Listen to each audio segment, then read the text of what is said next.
Internacional Kedushá, Santidad, presenta Jerusalén y la Tierra Prometida, el plan de Dios para Israel y el fin de los tiempos en Historia del Futuro. Porque para Dios, el futuro es historia. Visita nuestra página web www.historiadelfuturo.tv, porque para Dios el futuro es historia. Shalom Aleichem, pasa a ustedes amigos de Historia del Futuro, porque para Dios el futuro es historia. Sean ustedes bienvenidos a este nuevo programa en el cual estaremos desarrollando la continuación de la conferencia anterior. Estamos hablando acerca del anticristo, su surgimiento, su obra destructiva para la humanidad y su gobierno sobre el mundo entero. Esta oportunidad voy a hablar acerca de lo que será el acuerdo de paz para el Medio Oriente. Hermano, una de las formas de reconocer al anticristo será principalmente por la firma de un acuerdo de paz y seguridad que va a englobar a todas las naciones árabes, Israel y la Unión Europea. Como todos conocemos, de una manera o de otra, en estos últimos años la situación en el Oriente Medio se ha tornado bastante conflictiva, álgida. Prácticamente los políticos y los diplomáticos a lo largo de estas décadas, que abarcan desde 1948, cuando se fundó el Estado de Israel, el 14 de mayo, desde esa época hasta el día de hoy, más de 60 y tantos años, se ha venido luchando a nivel político y diplomático para poder lograr un acuerdo que ponga fin a toda la beligerante situación que se vive en el Medio Oriente. Desde el momento en que los judíos hemos regresado a nuestra patria, a partir de 1948, cumpliendo así más de 1500 profecías bíblicas, sin lugar a dudas, la reacción del mundo árabe siempre fue hostil, siempre fue una reacción agresiva, de no aceptación de Israel como un Estado soberano en el Medio Oriente. Para los árabes, lo he dicho muchas veces, la existencia de Israel en medio de su vecindario es un desafío total a ellos, así lo toman. Es, como alguna vez lo puse como ejemplo, la presencia de una espina metida en el ojo, incómodo, insoportable para el mundo árabe que Israel esté en ese lugar. Habrá que aclarar que Israel geográficamente es más pequeño que la República del Salvador. Un avión en El Salvador tarda 5 minutos en cruzar de punta a punta. En cambio, Israel, un avión cruza en 3 minutos. Todo el país. Imagínense usted eso. Y los árabes han venido insistiendo en estos años en la imperiosa necesidad de formar un Estado palestino. Como lo he dicho también muchas veces, Palestina no existe. Es más, la palabra Palestina no aparece en la Biblia. Esa palabra surge en el año 135 de la era cristiana, cuando el emperador Adriano, a la tierra de Judea, a la tierra de Samaria y de Galilea, como es llamado en la Biblia la tierra de Israel, en esas 3 regiones, Judea, Samaria y Galilea, en los días de Jesús, los romanos le cambiaron el nombre. Dejaron de llamarla tierra de Israel, que es el nombre bíblico, para llamarla Palestina, en referencia al monte Palatino, uno de los montes de Roma. Muchos también ligan la palabra Palestina a la palabra Filistea, que es el nombre del pueblo pagano que existió siglos antes, en la época del Antiguo Testamento, en el Medio Oriente. Los palestinos y los filisteos no son el mismo pueblo. Hay que aclararlo de entrada, una vez más. Eso es importantísimo. Los filisteos desaparecieron en la época aproximadamente del siglo IV antes de Cristo. 400 años antes de Cristo el pueblo filisteo había desaparecido. No quedó nadie. Por ende, relacionar a los palestinos con los filisteos bíblicos no es coherente. No es lodable, no es lo correcto. Entonces, no obstante, valiéndose de ese nombre inventado por los romanos, la palabra Palestina, quieren crear un Estado palestino que ocupe exactamente el mismo marco geográfico, el mismo territorio que hoy en día Israel ocupa. La solución que se ha propuesto en los últimos años, después de los convenios de Oslo en Noruega, es que se cree un Estado palestino que conviva con el Estado judío. Pero el problema es de que cada Estado tiene que tener una capital. Así como ustedes tienen como capital a San Salvador, así como los guatemaltecos tienen a Ciudad de Guatemala, los nicaragüenses a Managua, o qué sé yo, cualquier país del mundo en su soberanía elige una capital como principal centro operativo del Estado, de los principales órganos administrativos del Estado, llámese Poder Ejecutivo, Legislativo y Judicial. Los palestinos quieren que esa capital sea la ciudad de Jerusalén, pero Jerusalén es la capital de Israel. Por ende, querer que Jerusalén también sea capital de los palestinos crea un conflicto bastante grave. Y esto se ha venido dando a lo largo de los últimos años, donde los palestinos han dicho, bueno, aceptamos que los judíos vivan acá, como si nos estuvieran haciendo un favor, cuando lo que estamos haciendo es ocupar la tierra que Dios nos entregó a través de Abraham, de Isaac y de Jacob.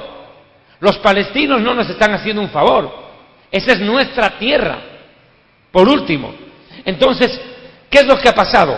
Hoy en día, los principales líderes políticos del mundo están negociando lo que bíblicamente no debería ni negociarse: el derecho de Israel a habitar sobre su propia patria, sobre su propio suelo.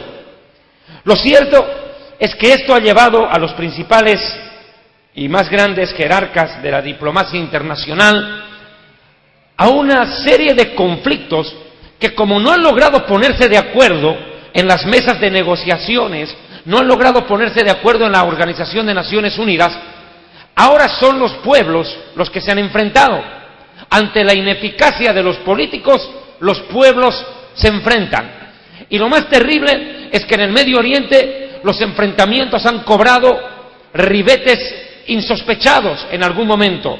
El terrorismo se ha convertido en la más grande forma de expresión de estos grupos radicales del Medio Oriente. Principalmente en la religión musulmana se les enseña que cualquier persona que muere y al mismo tiempo mata a otros, morir matando judíos, les da la entrada directa al cielo. Imagínese usted.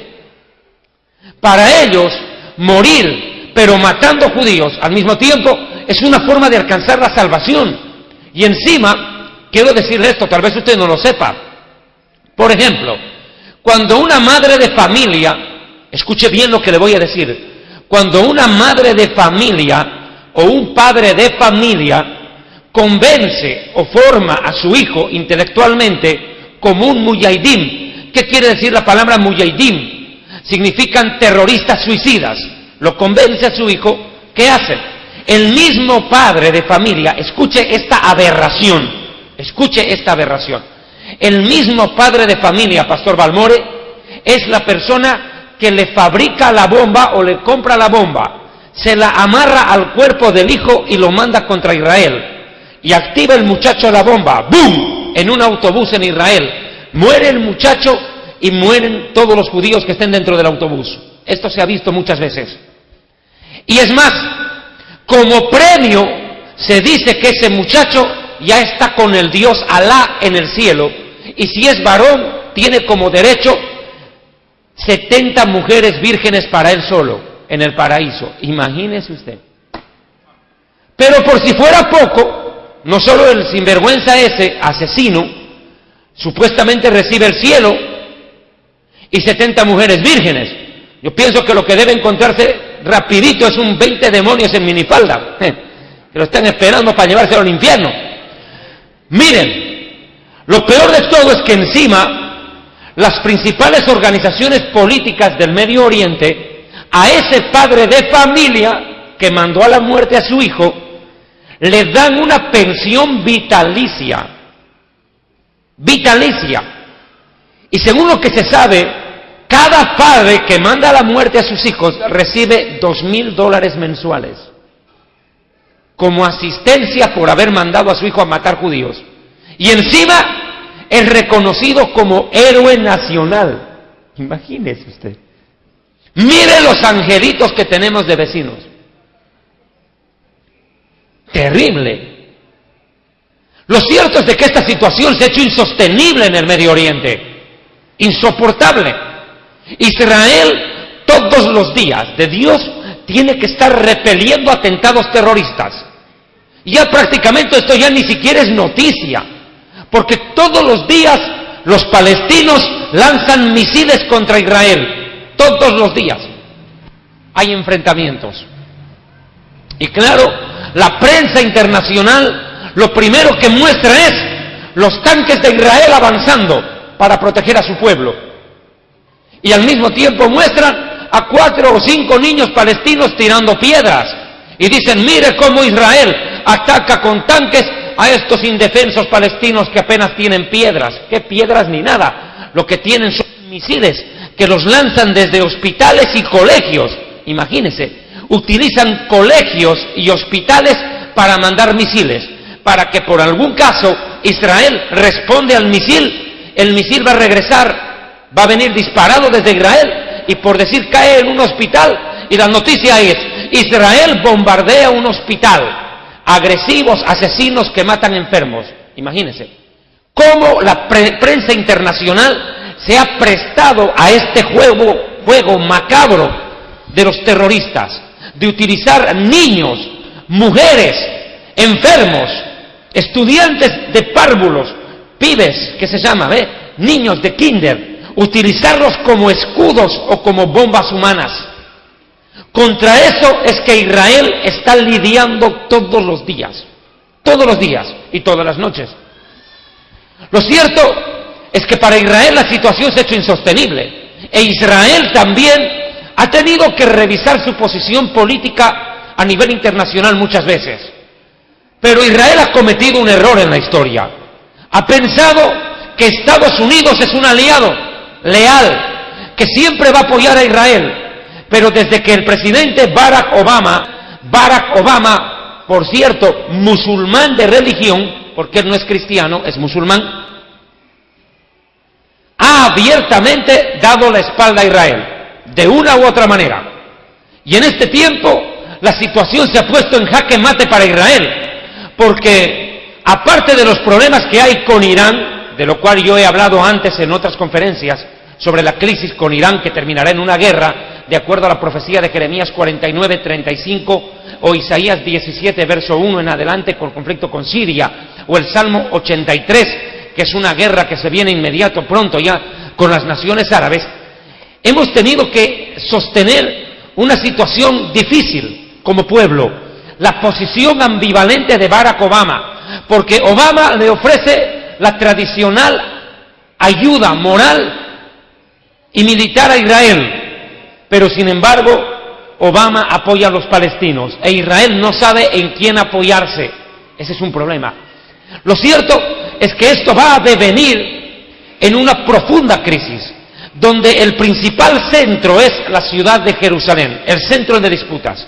¿Por qué? Lo vuelvo a decir, Jerusalén es la capital de Israel, pero los palestinos quieren que Jerusalén sea la capital de ese futuro Estado. Es más, hace pocos días atrás, el actual líder de los palestinos ha pedido a la Organización de Naciones Unidas el reconocimiento internacional ante sus principales organismos. Y la ONU, escuche, la ONU ya ha reconocido a los palestinos no como Estado, pero sí los ha reconocido como, es un Estado observador.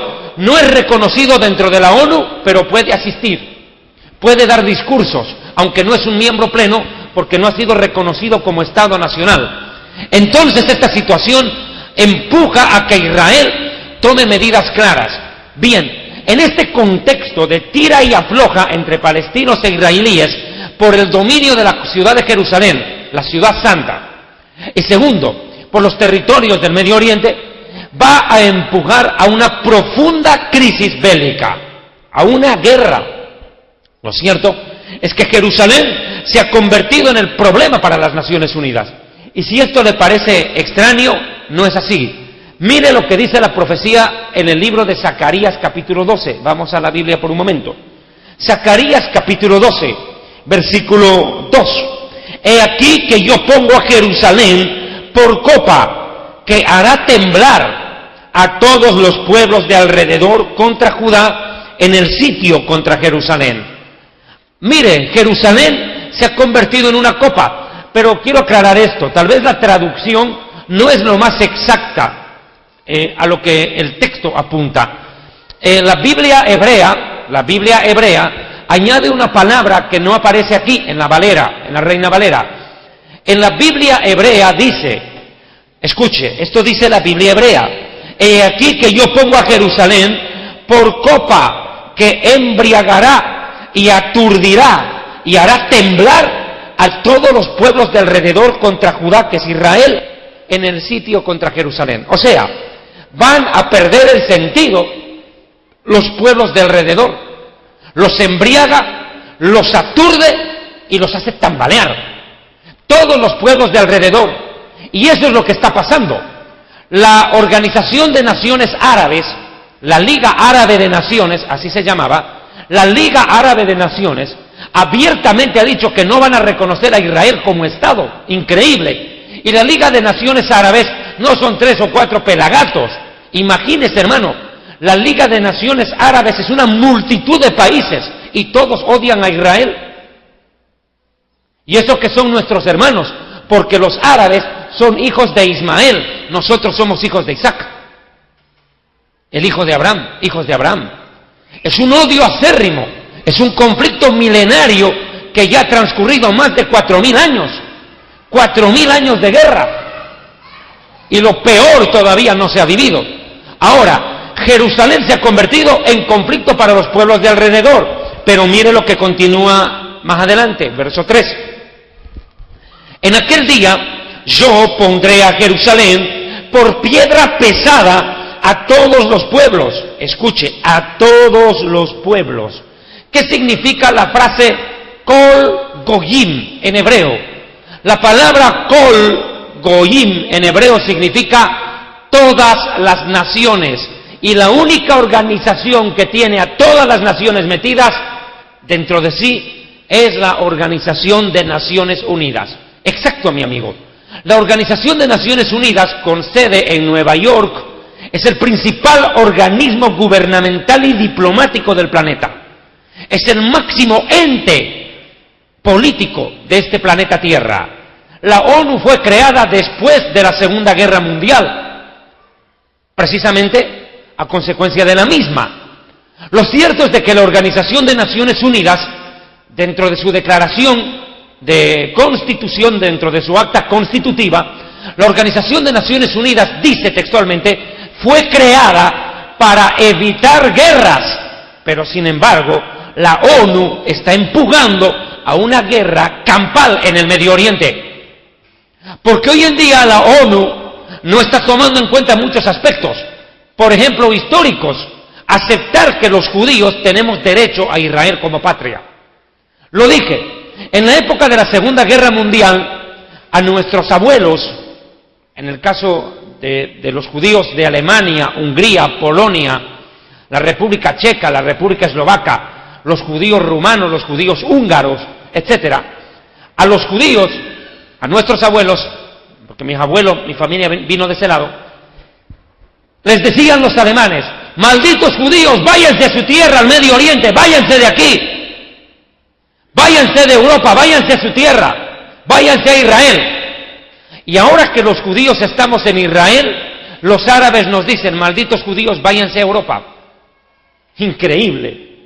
¿Qué bemoles tiene la historia?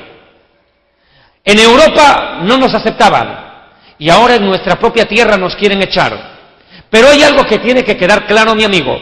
La profecía del profeta Amós, capítulo 9, debe ser una de las más contundentes en las Escrituras.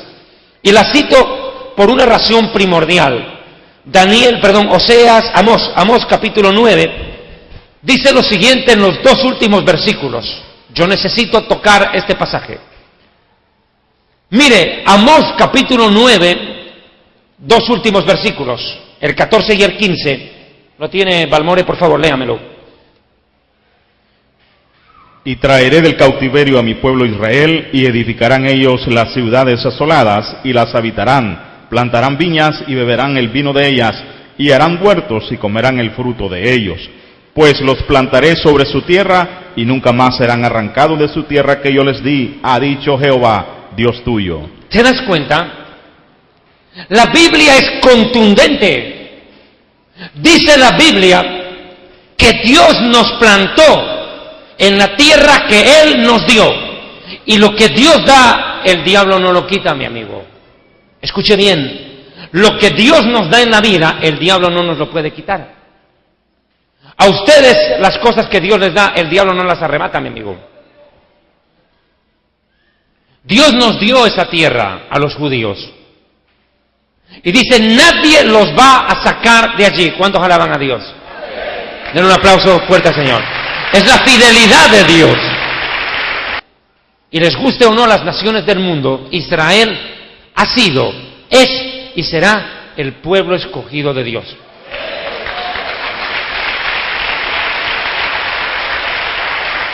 Bien, entonces, en este orden de cosas, puedo decirles con total certeza, este conflicto en el Medio Oriente se ha vuelto irresoluto e irresoluble para los políticos y diplomáticos.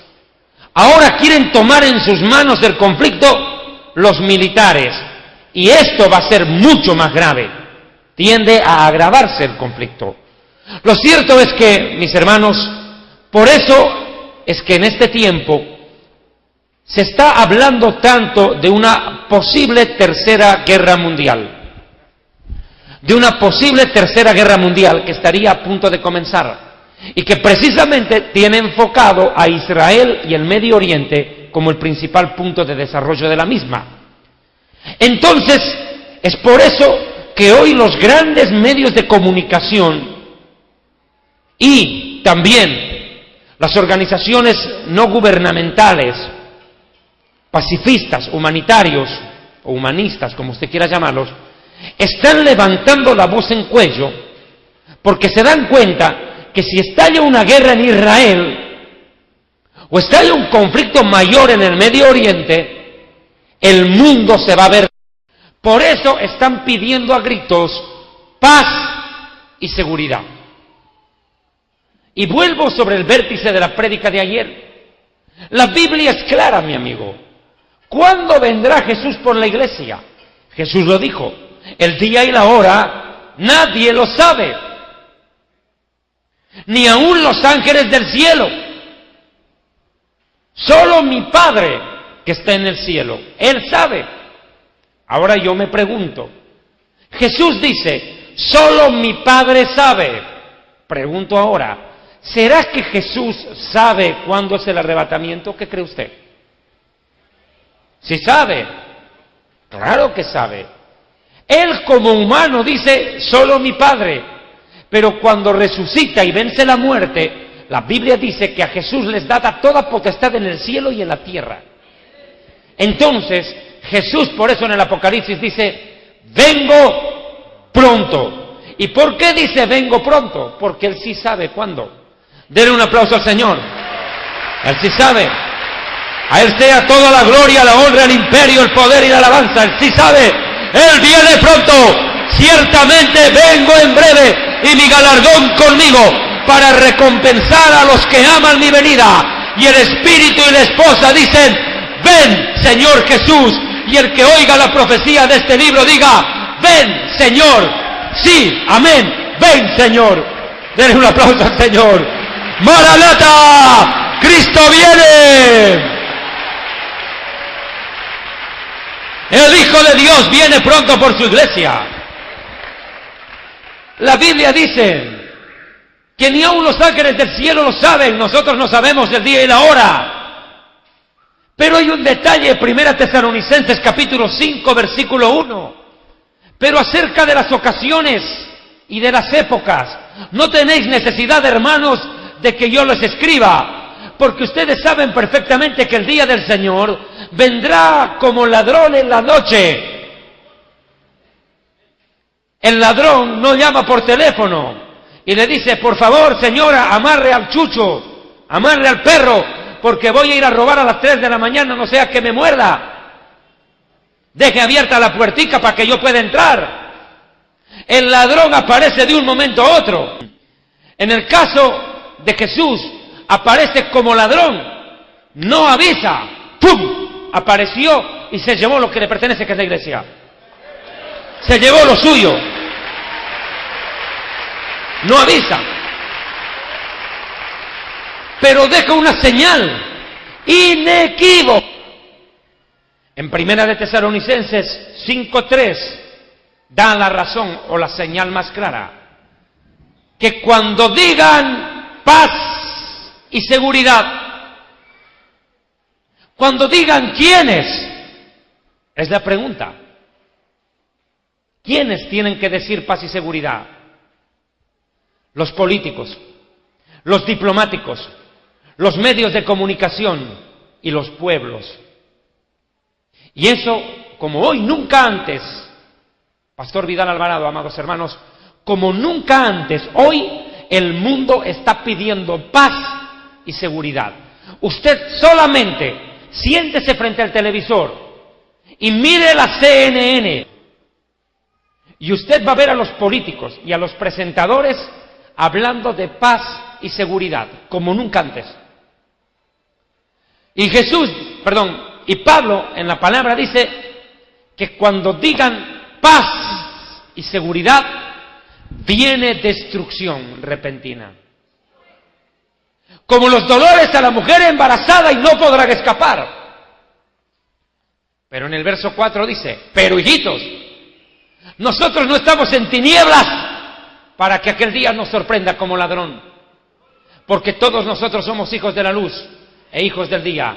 No estamos en tinieblas para que Jesús nos sorprenda. No nos sorprenderá porque lo estamos esperando. Alabe al Hijo de Dios, bendito sea su nombre. Jesucristo viene pronto. Él viene ya por su iglesia, por una iglesia sin mancha ni arruga, por una iglesia pura, lavada por la sangre del Cordero derramada en el Calvario. Mi amigo, Jesucristo está a punto de aparecer en las nubes del cielo, porque el Señor mismo, con voz de mando, con voz de arcángel y con trompeta de Dios, descenderá desde el tercer cielo. Y entonces los muertos en Cristo, que están enterrados bajo tierra, y nosotros los que vivimos, que estamos caminando sobre la tierra, seremos arrebatados juntamente con ellos en las nubes, y los recibiremos a Jesús en el cielo para estar por siempre con Él. Aliéntense los unos a los otros con estas palabras. El Hijo de Dios viene pronto, mi amigo. Pronto, más pronto de lo que usted cree. Los cielos se abrirán. Se abrirán las puertas de la nueva Jerusalén. Y Jesús, radiante de gloria, lleno de majestad y de poder. Santo, santo, santo es tu nombre.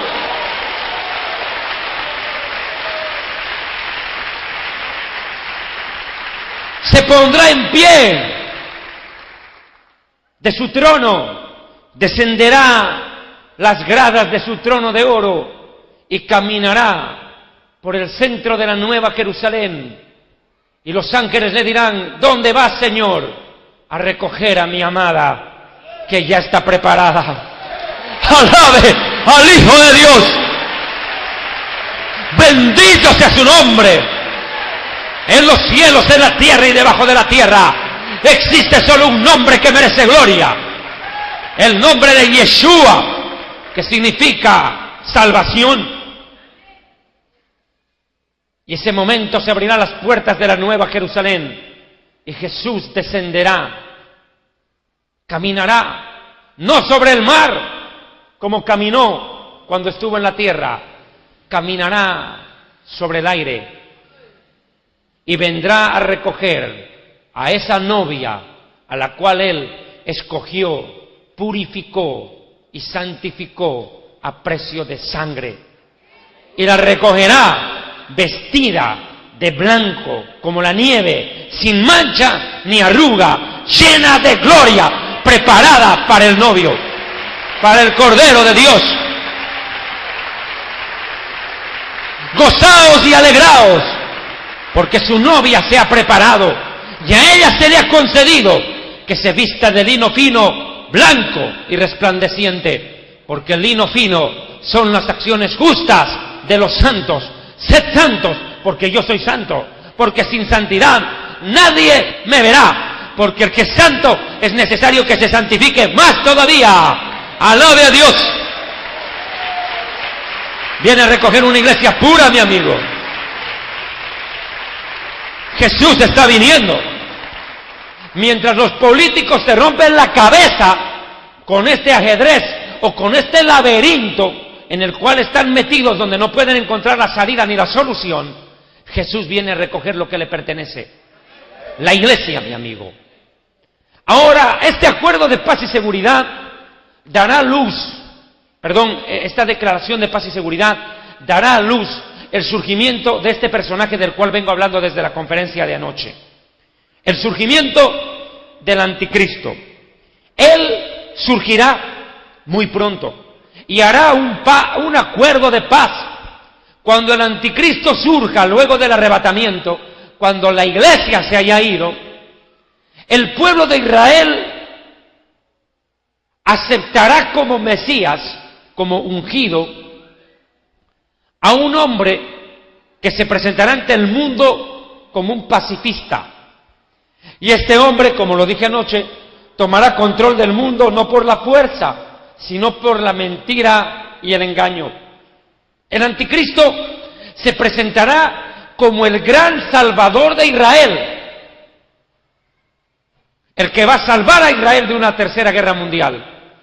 Y se levantará en medio de la Unión Europea y contando, como vimos anoche, con el respaldo de 10 políticos europeos, que en la Biblia los llaman los 10 cuerpos que le entregan autoridad y poder a la bestia, que es el anticristo, y contando, como dijimos anoche también, con el diablo que de acuerdo al Apocalipsis 13, verso 3, le entrega su trono y grande autoridad. Imagínense, tomará control de la Unión Europea y del mundo entero. Y lo primero que hará el anticristo es firmar un acuerdo de paz y seguridad. Daniel capítulo 9, verso 27. Por favor, Pastor Balmore, o Mario, te toca a vos. Por otra semana más confirmará el pacto con muchos. A la mitad de la semana hará cesar el sacrificio y la ofrenda. Después, con la muchedumbre de las abominaciones, vendrá el desolador, hasta que venga la consumación y lo que está determinado se derrame sobre el desolador. La profecía comienza diciendo, por otra semana más. ¿De qué está hablando? El profeta Daniel escribió una profecía en el capítulo 9 de su libro. Se conoce como la profecía de las 70 semanas. Cuando se habla de semanas, se puede entender la palabra en hebreo Shavuá. Shavuá para nosotros, los judíos, significa semana de 7 días, pero también significa semana de 7 años. En la Biblia, esta palabra semana tiene 2 connotaciones. Es la semana de días, como también la semana de años. Éxodo 21, verso 1 y 2. Voy a leer Éxodo 21, versos 1 y 2. Estas son las leyes que les propondrás. Si compraras a un siervo, a un esclavo de tu pueblo, el pueblo hebreo, 6 años te servirá, pero el 7º año será libre de balde. O sea, sale libre tranquilamente después de 7 años de servicio. Es una semana de año. Siguiente dato. Levítico 25, 1 al 4. Adonai habló a Moisés diciendo: habla a los hijos de Israel y diles: cuando hayan entrado a la tierra que yo les doy, la tierra guardará reposo para el Señor. 6 años sembrarás tu tierra, 6 años podarás tu viña y recogerás sus frutos, pero el 7º año la tierra tendrá descanso, reposo para el Señor. No sembrarás tu tierra ni plantarás viña. Vea usted, semana de años. Es lo que los judíos llamamos semana agrícola o Shemitah en hebreo. La Shemitah es la semana agrícola. 6 años se trabaja la tierra, el 7º descansa. 6 años el esclavo trabaja bajo las órdenes de su patrón y en el 7º año es libre de la esclavitud y puede irse a su casa. Pero mire este pasaje contundente, Génesis capítulo 29, versículo 18, escuche esto. Y Jacob amó a Raquel, estaba enamorado el cuate, y dijo, yo te serviré 7 años por Raquel, tu hija menor. ¿Se acuerda usted que Jacob se enamoró de Raquel, la hija de Labán? ¿Se acuerda? Y le dice al suegro, esta vez no fue la suegra la fregada, fue el suegro. Le dijo, mire suegro, le dijo, yo voy a trabajar para ti 7 años. Voy a trabajar 7 años y después de los 7 años como premio me das a tu hija por esposa. Y trabajó los 7 años. Y le dice Labán, mejor es que te la dé a ti y no que se la dé a otro hombre. Quédate conmigo. Así sirvió Jacob por Raquel 7 años, pero le parecieron pocos días porque estaba enamorado, porque la amaba. Ahora mire lo que pasó. Entonces le dijo Jacob a Labán, después de los 7 años, dame mi mujer, porque mi tiempo se ha cumplido para casarme con ella. Entonces Labán juntó a todos los varones de aquel lugar y preparó un banquete. Y sucedió que a la noche tomó a su otra hija, Lea, y se la trajo, y él tuvo relaciones con ella. Y dio Labán a su sierva Zilpa, a su hija Lea por criada. Cuando despertaron en la mañana, mire lo que pasó, sorpresa. Venida la mañana, he aquí que era Lea, y Jacob le dijo a Labán, ¿qué es esto que me has hecho? ¿Acaso no te he servido yo por Raquel? ¿Por qué pues me engañaste? Y Labán respondió, le dice, ¿sabes qué? Es que en este lugar no es así como tú crees, le dice, no es como tú piensas, estás equivocado. Que se entregue primero a la hija menor para matrimonio antes que a la mayor. Estás equivocado, le dice. Cumple la semana por esta mujer y se te dará también a la otra por el servicio que me prestes por otros 7 años. Mire usted, cumple la semana de esta. ¿Y cuánto es la semana? 7 años. Lo hizo trabajar en total 14 años para entregarle a la esposa. Qué terrible, imagínate.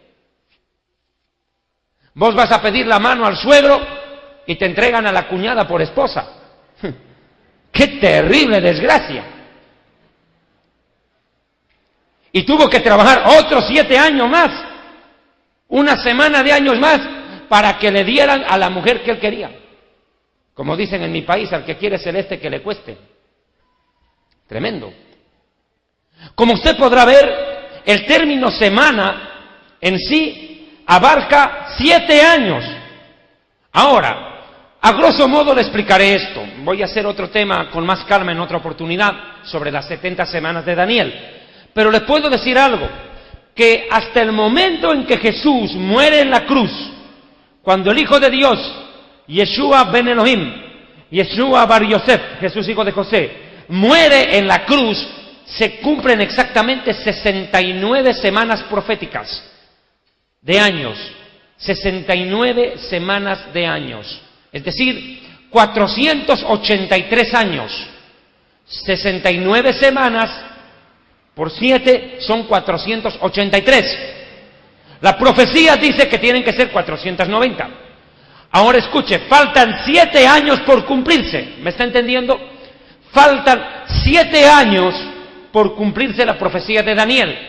Esos 7 años no se pueden cumplir mientras la iglesia esté aquí, porque cuando uno mira la profecía de Daniel capítulo 9, dice Dios por medio de Gabriel al profeta Daniel, le dice 70 semanas de años, 70 por 7 son 490 años, 490 años están fijados en la profecía bíblica Daniel para tu pueblo Israel y Jerusalén, tu santa ciudad. En la profecía de Daniel no figura la iglesia. Escuche bien esto. Los predicadores que dicen que la iglesia va a entrar a la tribulación y será arrebatada a la mitad de la tribulación, no entienden o no les da la gana de entender que la profecía de Daniel no es para la iglesia. La profecía dada a Daniel dice textualmente, 70 semanas están determinadas, Daniel, para tu pueblo. ¿Cuál era el pueblo de Daniel? La iglesia. No, mi amigo, la iglesia ni existía en esa época. El pueblo de Daniel es Israel. Y Jerusalén, tu santa ciudad, porque Daniel dice que oraba 3 veces al día. En Daniel capítulo 6, dice que Daniel oraba 3 veces al día, con las ventanas abiertas, mirando a Jerusalén. Oraba en los 3 momentos de horario de oración para nosotros los judíos. El Shacharit, el Arbit y la Minjá son las 3 oraciones que los judíos hacemos. Shacharit, Arbit y Minjá. Y son las 3 oraciones que hacía Daniel, mañana, tarde y noche, mirando a Jerusalén. No a la nueva Jerusalén, sino a la Jerusalén terrenal. Por ende, las profecías de Daniel no son para la iglesia, son para Israel. ¿Me está entendiendo? Para Israel. Por ende, esa profecía de 7 años que resta cumplirse, no puede tener a la iglesia como coparticipante. La iglesia surge cuando Jesús resucita. Y la iglesia recorrió un periodo de hasta el momento en el calendario gentil de 2014 años. 2014 años. Pero cuando la iglesia sea arrebatada y levantada al cielo, esos 7 años que quedaron detenidos en el tiempo profético de Dios, volverán a correr. Y note un detalle, mi amigo. Para aquellos predicadores, Pastor Vidal Alvarado, que lamentablemente enseñan que la iglesia entrará a la tribulación, le voy a dar un detalle. Daniel y Apocalipsis son libros hermanos y gemelos. Lo dije ayer. Usted no puede estudiar Daniel sin estudiar Apocalipsis. Usted no puede estudiar Apocalipsis sin estudiar Daniel. La palabra iglesia desaparece en el libro del Apocalipsis a partir del capítulo 4. Desaparece la iglesia de la tierra y el protagonista es Israel. Él se convierte en el principal protagonista de la profecía. Aporta a los 144.000 judíos. Aporta la construcción del tercer templo en Jerusalén. Aporta la aparición de los 2 testigos judíos en Jerusalén. Aporta a los 144.000 judíos. Aporta el capítulo 12 del Apocalipsis cuando Israel es perseguido por el anticristo. Definitivamente, Israel, no la iglesia, Israel se convierte en el principal protagonista de las profecías apocalípticas en el fin de los tiempos. La iglesia desaparece en el capítulo 4 cuando sube al cielo y a la iglesia se la vuelve a ver en el capítulo 19 cuando está celebrando las bodas del Cordero. Alabe a Dios. Tremenda lluvia que se vino.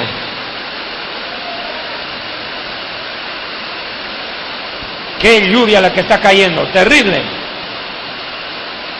¿Cuánto damos gracias a Dios por la lluvia?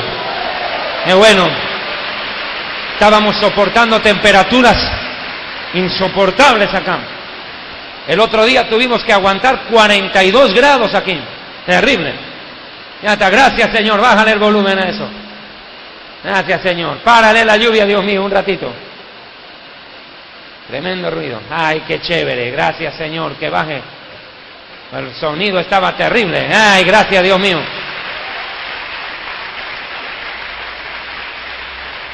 Esas lluvias en mi país se llaman espantaflojos.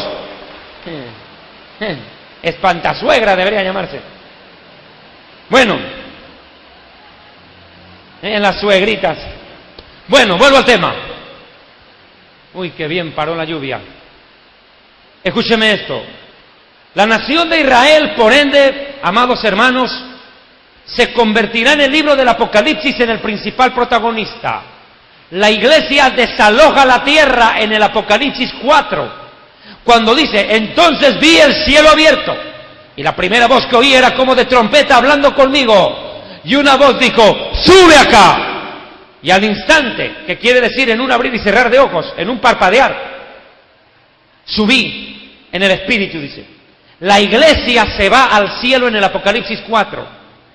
Y de ahí en adelante, mi amigo, en el 5 la iglesia está en el cielo adorando a Jesús. ¿Cuánto alaba a Dios?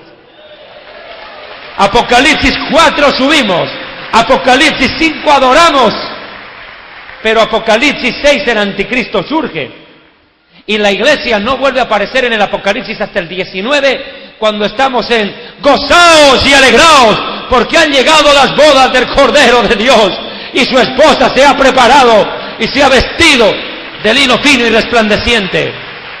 Gozaos y alegraos. Está en plena rumba ahí. ¿Se puede decir esa palabra aquí?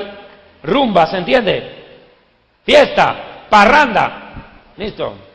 Está en plena parranda la iglesia en el cielo. En plena fiesta ahí, en las bodas del Cordero. Mire, mi amigo, entonces Israel en la tribulación aporta a la mayoría de los personajes. ¿Por qué le digo? Mire, Pastor Vidal, qué interesante dato. El anticristo será judío, el falso profeta será judío. Elías y Moisés, los dos testigos, son judíos. Los 144.000 son judíos. Apocalipsis 12, Israel es perseguido. Apocalipsis 11, el templo es construido en Jerusalén. Israel se convierte en el centro de la profecía. Por ende, mi amigo, la iglesia no puede estar aquí en la tribulación. La iglesia se va pronto, mi amigo. Ya se termina esto. Porque nosotros somos advenedizos, extranjeros, peregrinos sobre la tierra. Y nuestro peregrinar como pueblo hasta hoy ha durado 2014 años. Pero tranquilo, mi amigo, que no falta mucho para que nuestro peregrinar termine y entraremos en la tierra del cielo, en la tierra prometida, en la celestial, en la nueva Jerusalén. Escrito está en su palabra, porque en la casa de mi Padre muchas mansiones hay. Si no fuera así, yo se los hubiera dicho. Voy pues a preparar lugar para ustedes al cielo, y cuando me vaya y ya esté preparado el lugar, vendré otra vez. Vendré otra vez. Vendré otra vez. Y los recogeré para que donde yo estoy, ustedes también estén. Bendito Señor, ven pronto, te estamos esperando.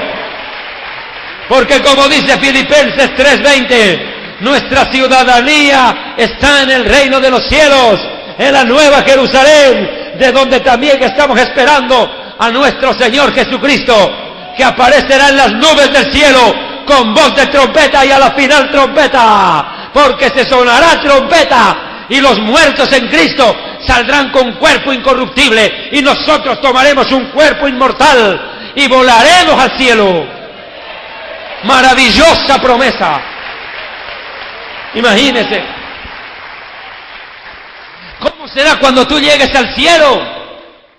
Imagínese, usted que trabaja tanto para construirse un pauichi, una casita pequeña, humilde, tal vez de barro, con techo de hojas de plátano, o tal vez con una calamina. ¿Qué le llaman a esto?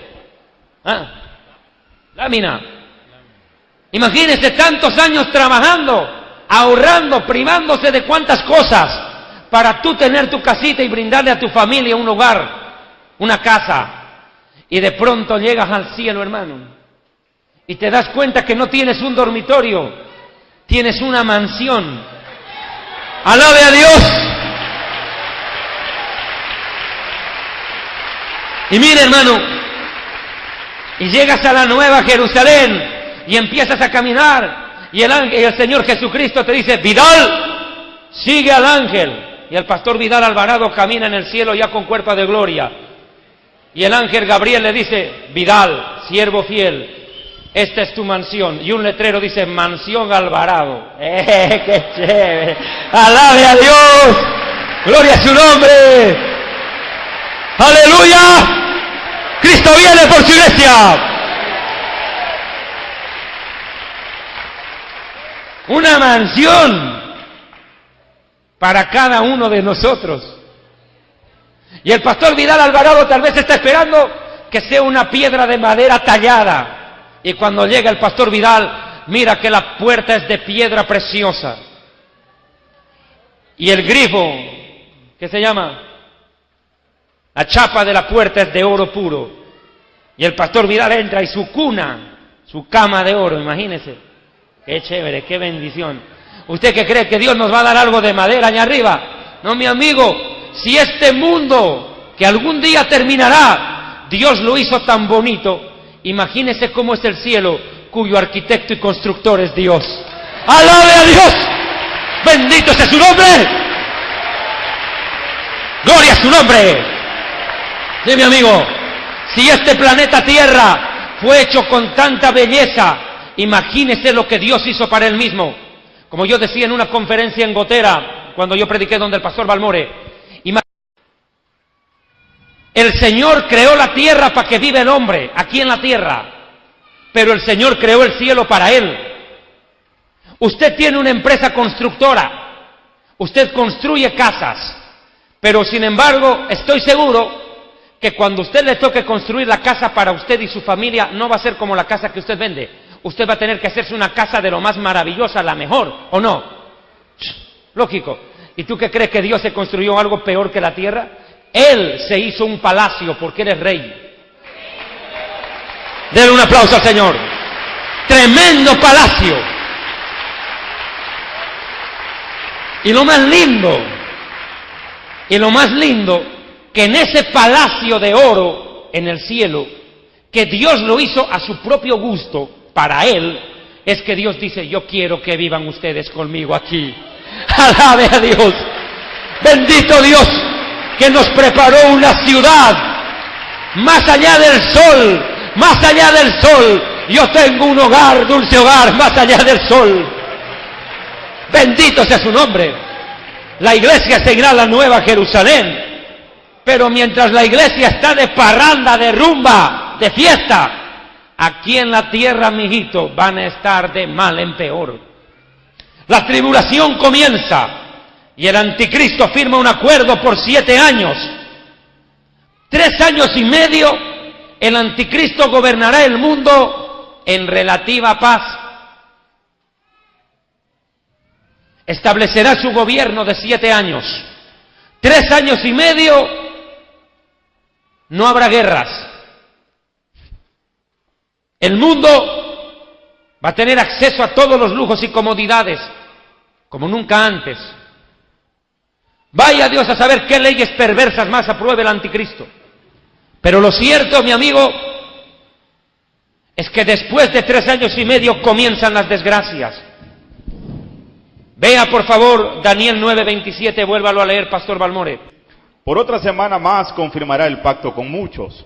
A la mitad de la semana hará cesar el sacrificio, el tamid, y la ofrenda, el corbanot. Después, con la muchedumbre de las abominaciones, vendrá el desolador, hasta que venga la consumación, y lo que está determinado se derrame sobre el desolador. El anticristo firmará el acuerdo de paz entre Israel y los árabes. 2. Ordenará que se construya un templo en Jerusalén. Esto es importante que me entienda. Se reconstruirá un templo judío en Jerusalén, exactamente en el mismo lugar donde Salomón, el hijo de David, construyó el primer templo, y en el mismo lugar donde se reedificó el segundo, en la época de Zorobabel y Ageo, Zacarías.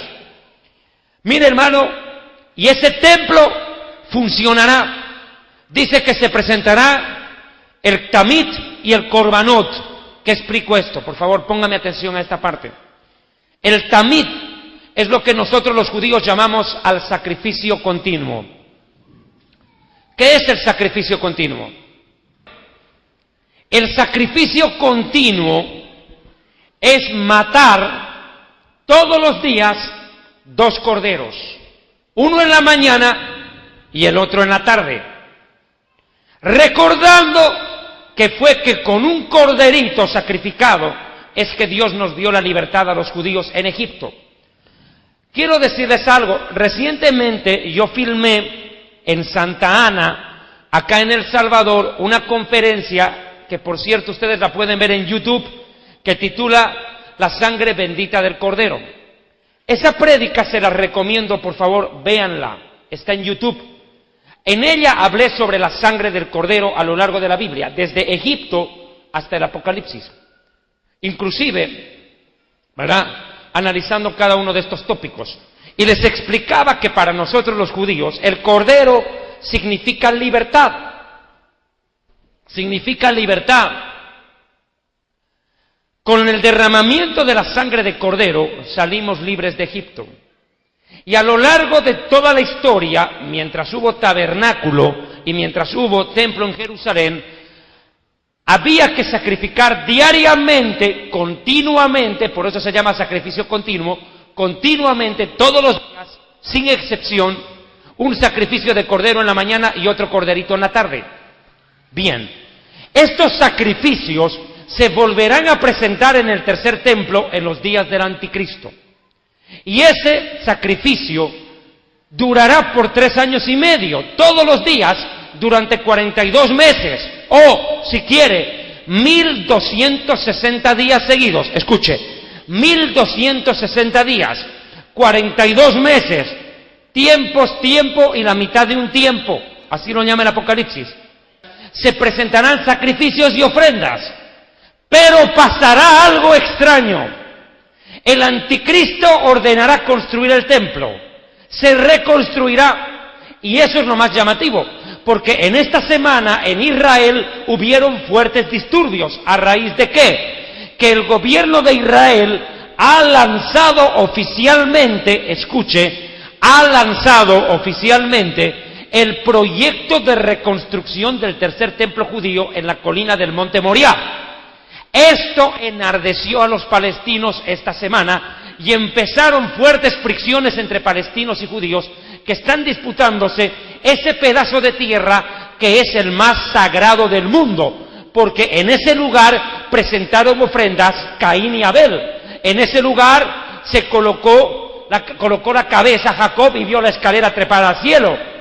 En ese mismo lugar Abraham iba a sacrificar a Isaac. Sobre ese mismo lugar David colocó el arca del pacto. En ese mismo lugar estaba construido el primer y segundo templo. Es un lugar sagrado para los judíos. Y los árabes no nos dejan a nosotros edificar el templo. Entonces, ¿qué va a pasar? Se va a reconstruir como una de las condiciones del acuerdo de paz y seguridad. Bien, ¿en qué va a constituir el pacto de paz y seguridad? El pacto del cual habla Daniel 9:27. En esto va a constituir, sencillo. Los palestinos van a poder crear el Estado palestino. Israel lo va a admitir. 2, escuche, 2, Jerusalén será dividida y la parte oriental de la ciudad y occidental se convertirán en respectivas capitales del Estado judío y del Estado palestino. Pero no crea usted que Israel va a ceder todo. Israel va a pedir algo a cambio a los palestinos. Israel les va a decir a los palestinos, perfecto, aceptamos el Estado palestino y les entregamos la mitad de Jerusalén, pero ustedes nos dejan reconstruir el templo. ¿Qué van a decir los palestinos? Háganlo. Háganlo. Y el anticristo ordenará la reconstrucción del tercer templo. Josep Guijarro, muy buenas noches, bienvenido. Bien hallado, gracias Pedro. Josep, háblame de ese tercer templo de Jerusalén. ¿Tú has estado en esa ruta?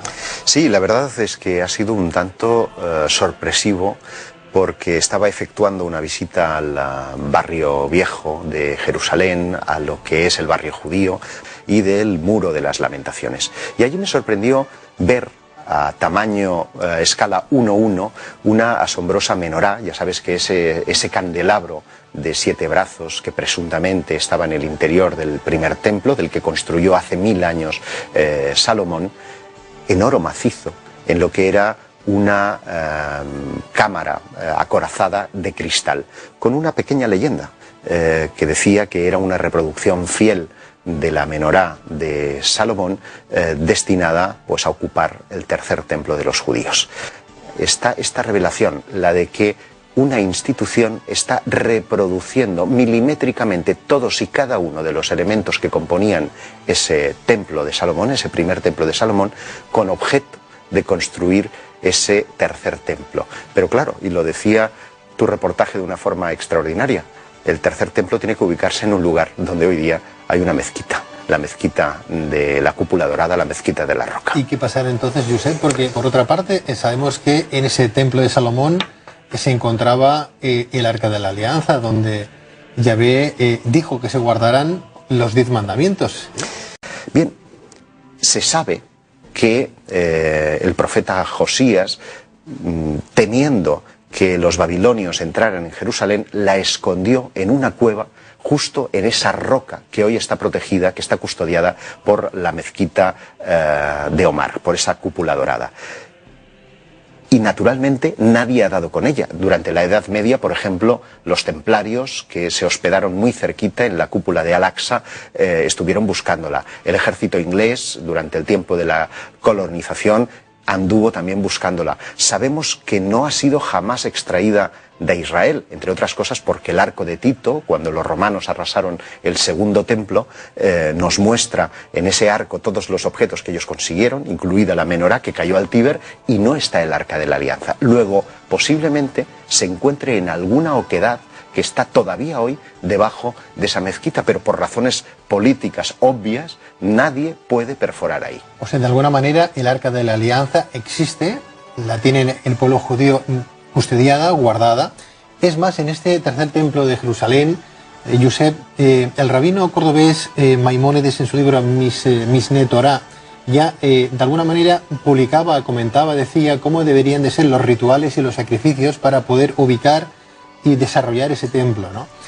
Tú que has estado ahí in situ, ¿se recuerda ese libro? ¿Se recuerda ese ritual, ese sacrificio que hay que llevar adelante, o no lo tienen en consideración este rabino? Lo tienen muy presente. El gobierno actual de Israel ha llevado a cabo varias iniciativas, a mi juicio, muy sospechosas de que puede desencadenarse algo muy importante en un tiempo relativamente breve. Me explico. Los rituales contenidos en ese libro explican que ningún judío, entendamos, ortodoxo, ningún rabino puede osar pisar la explanada de las mezquitas en tanto desconocen los límites del territorio sagrado que componía el primer templo de Israel. Por ese objeto, cuando terminó la Guerra de los 6 días, algunos de los rabinos que habían conquistado Jerusalén insistieron con la idea de bombardear la mezquita y deshacerse de ella para siempre, cosa que... Había un ritual, ¿verdad? Ese ritual consiste básicamente en coger una vaca roja, es decir, una extraña mutación genética que habría dado la naturaleza, y quemarla, y con las cenizas de esa vaca roja purificar la explanada para que los judíos puedan entrar a ella. Hasta ahora esto era ficción, porque no podían utilizar la ingeniería genética para conseguir. Tenía que ser Dios el que diera, o Yahvé el que diera la virtud, la ansiada vaca roja. Pues Pedro, en marzo de este año, nacía en Jerusalén una vaca roja, que hoy es día un ternerito asombroso y que está siendo custodiado por los ultraortodoxos con objeto de que cuando tenga la edad precisa pueda ser sacrificado y sus cenizas esparcidas en la mezquita. Con lo cual el templo de Jerusalén, el tercer templo de Jerusalén, podrían edificarlo, podrían no solo construirlo. Eso, ya tienen la menorá, que te he dicho, pude ver con mis propios ojos. Podréis encontrar incluso los vestidos que los levitas poseían para acercarse al arca y que han ido a buscar gusanos que están única y exclusivamente en Turquía para poder hacer esos hilos, esas ornamentaciones. Han hecho una lectura específica de todos los textos sagrados para crear los elementos necesarios. Y El Instituto del Templo no está de acuerdo.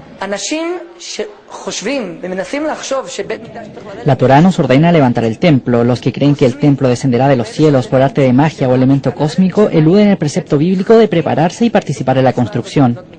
Glick se ha puesto manos a la obra. Su Instituto del Templo ha comenzado a confeccionar las ropas para los que, según él, serán los futuros sacerdotes. En el museo situado junto al instituto se exhiben, además, algunas de las piezas para los oficios. Glick pertenece a una corriente mesiánica identificada con la ultraderecha israelí que reivindica como propia la zona en la que se hallaría el tercer templo. Pero esto es Jerusalén y, por supuesto, no se trata de un sitio cualquiera, sino de la zona en la que, tras la visita de Ariel Sharon en el año 2000, estalló la segunda intifada. Es la explanada de las mezquitas, el tercer lugar más sagrado para el mundo musulmán y el corazón espiritual de la demanda palestina de un Estado independiente. 3 años y medio se presentarán sacrificios de corderos y ofrendas a Dios como en el libro de Levíticos. Holocausto, ofrenda por la culpa, ofrenda de paces, ofrenda de acción de gracias, ofrenda de expiación, etcétera. Todas las ofrendas descritas en Levíticos capítulo 1 al 5. Se van a presentar todas las ofrendas como en la época de Levíticos. Ahora escuche, a los 3 años y medio, escuche bien esto, a los 3 años y medio, a la mitad de la semana, el anticristo dice, ¡basta! No más sacrificios a Dios, porque yo soy Dios y me tienen que adorar a mí. Y ahí comienza la gran tribulación. ¿Me están entendiendo? Cuando el anticristo se declara Dios, comienza la gran tribulación. Vuelvo a leer. Por otra semana más, 7 años, confirmará el pacto con muchos. Aquí tengo que aclarar algo. No dice que el anticristo hará un pacto, dice que lo confirmará. ¿Qué quiere decir esto? Que van a aprobar los acuerdos de Oslo y las negociaciones que ahorita están llevando a cabo entre israelíes y palestinos. Se va simplemente a confirmar lo que ya está hecho. A la mitad de la semana, 3 años y medio, 42 meses, 1260 días, hará cesar sacrificio continuo y ofrenda. Después que haya cesado el sacrificio y la ofrenda, con la muchedumbre de las abominaciones. ¿Qué quiere decir esto? La abominación desoladora. Cuando el anticristo se declara Dios, ahí se va a cumplir la abominación desoladora. Vendrá el desolador, es decir, el anticristo. ¿Dónde va a venir? Al templo de Jerusalén. Hasta que venga la consumación, hasta que se cumpla toda la profecía de la tribulación y la gran tribulación, y lo que esté determinado se derrame sobre el desolador. ¿Qué cosa se va a derramar sobre el anticristo? La ira de Dios. O sea, desde que el anticristo profana el templo, la gran tribulación y las guerras avanzan hasta que acabe la tribulación en el Armagedón. Miren, esto es importante, mi amigo. Esto es importante. Este acuerdo entre israelíes y palestinos se conoce en la Biblia con el nombre de pacto con la muerte. Isaías capítulo 28, Balmore o Mario, ¿quién va? Isaías 28, 14, 15. La Biblia lo llama pacto con la muerte, el acuerdo de paz y seguridad con los árabes. Vea, por favor. Por tanto, señores burladores que gobernáis a este pueblo que está en Jerusalén. Deténgase, mire la declaración. Burladores les llama hoy Dios a los actuales gobernantes de Israel. Burladores. Mire, siga. Oíd la palabra de Adonai. Vosotros habéis dicho, hemos hecho un pacto con la muerte. Un convenio hicimos con el Seol. Detente ahí. ¿Sabe qué dice la Biblia hebrea? Otra versión de la Biblia, una Biblia de sinagoga que yo pude leer hace poco tiempo atrás, dice algo que me dejó pasmado. ¿Sabe cómo lo dice? Dice, textual, hemos hecho un pacto con los terroristas. Increíble. Pacto con los terroristas. Convenio hicimos con los del infierno. Increíble. Y la Biblia dice en Deuteronomio dice que los judíos no hagan pactos ni alianzas con las naciones de al lado. E Israel va a cometer una abominación, hacer alianza con los árabes. Increíble. Siga. Cuando pase el torrente del azote, no llegará a nosotros, porque hemos puesto nuestro refugio en la mentira y en la falsedad nos esconderemos. Los gobernantes de Israel saben bien que el acuerdo de paz y seguridad no va a funcionar. Ellos lo saben bien, sin embargo lo van a firmar. Por eso los llama burladores, mentirosos y falsos. Y es más, están firmando un convenio con terroristas. Mire cómo en esta semana, mire lo que ha pasado esta semana.